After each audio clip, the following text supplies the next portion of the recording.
Okay, do you want to know about how to get a kid to spit, especially if they don't know how, to spit the toothpaste into the sink? Okay, here you go.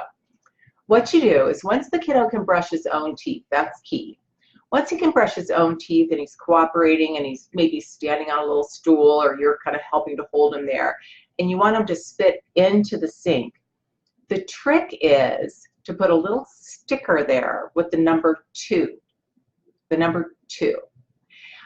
Sometimes I'll even take like a plastic animal or a Ziploc bag that has like a little turtle in it or something, and I'll put a 2 on it so that I can put that in the sink and the kids can spit on it, but it stays clean. And the idea here is that you get them thinking about 2, 2, 2. When kids say the number 2, they're starting the process of spitting. And they can't swallow and say the number 2 at the same time. And if they have a target to aim at, they can look at it and say 2 and get something propelling toward there.